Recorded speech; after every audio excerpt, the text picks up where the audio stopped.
शासनाच्या तांत्रिक अडचणी आणि अधिकाऱ्यांच्या संपामुळे हक्काचा रोजगार थांबलेला असताना नागभीड तालुक्यातील ग्रामसभांनी आपल्या वनसंपदेप्रती अनोखी जिद्द दाखवली आहे। तालुक्यातील किटाडी, मेंढा, कोरंबी आणि कसरला येथील ग्रामस्थांनी मस्टर निघण्याची वाट न पाहता श्रमदानातून लाखो रुपये खर्चाची फळबाग आणि बांबू लागवड जिवंत ठेवून एक नवा आदर्श निर्माण केला आहे। किटाडी मेंढा ग्रामसभेला नरेगाची नोडल एजन्सी म्हणून मान्यता मिळाल्यानंतर जून 2025 मध्ये सामूहिक वनहक्क क्षेत्रात 2800 कलमी आंबा, चिकू, सीताफळ आणि लिंबाच्या रोपांची लागवड करण्यात आली। मात्र जानेवारी 2026 मध्ये तहसीलदारांची बदली आणि पाठोपाठ 23 जानेवारीपासून तांत्रिक अधिकाऱ्यांच्या सुरू झालेल्या संपामुळे मस्टर प्रक्रिया ठप्प झाली। हक्काची मजुरी बंद झाल्याने ऐन उन्हाळ्यात झाडे कोलमडण्याची भीती निर्माण झाली होती। अशा कठीण प्रसंगी ग्रामसभेने तातडीची बैठक घेऊन प्रत्येक कुटुंबाने दररोज सकाळी 2 गुंड पाणी झाडांना द्यावे असा ऐतिहासिक ठराव केला। गेल्या 1 महिन्यापासून गावातील प्रत्येक कुटुंब नित्यनियमाने श्रमदानातून झाडांचे संगोपन करत आहे। ग्रामसभेच्या या सामूहिक प्रयत्नांमुळे आज ही फळबाग बहरली आहे। ग्रामसभा केवळ हक्कच मागत नाही तर जंगलाचे संवर्धन आणि संरक्षण समर्थपणे करू शकते, हे या ग्रामस्थांनी आपल्या कृतीतून सिद्ध केले आहे।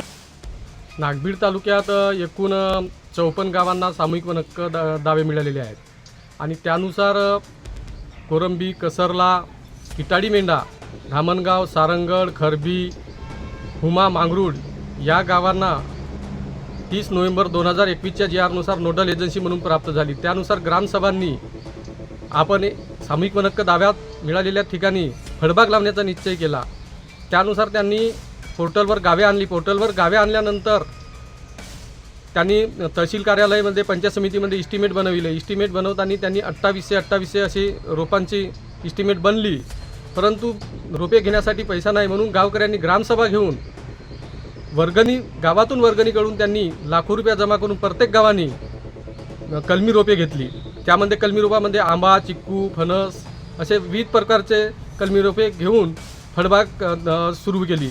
ही फळबाग जून 2025 मध्ये सुरुवात झाली। झाडे भरू लागली, परंतु आता जेमतेम 25 जानेवारीच्या दरम्यान तांत्रिक अधिकाऱ्यांनी संप पुकारल्यामुळे त्यांचा मस्टर निघणे बंद झाले। मस्टर निघणे बंद झाल्यामुळे झाडांची दयनीय अवस्था होऊ लागली। मग गावकऱ्यांनी विचार केला की आता करायचं काय। मग प्रत्येक गावात त्यांनी ग्रामसभा घेऊन आपण ग्रामसभा घेतल्यानंतर की प्रत्येक झाडांना आपण श्रमदानातून पाणी टाकला तर आपली झाडे कसे तरी जगतील, नाहीतर आपल्याला आर्थिक उत्पन्नापासून वंचित व्हावं लागेल।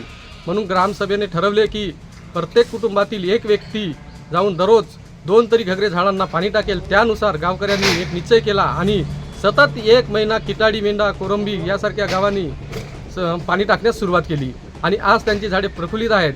म्हणजे याचाच असा उद्देश की गाव करे ते राव ना करे या उद्देशाने सरकारला दाखवून दिले की कितीही संप करला तरी आम्ही आमची झाडे मरू देणार नाही आणि जंगलाचे संवर्धन आणि पर्यावरणाचं संवर्धन करणार असे त्यांनी ठरविले।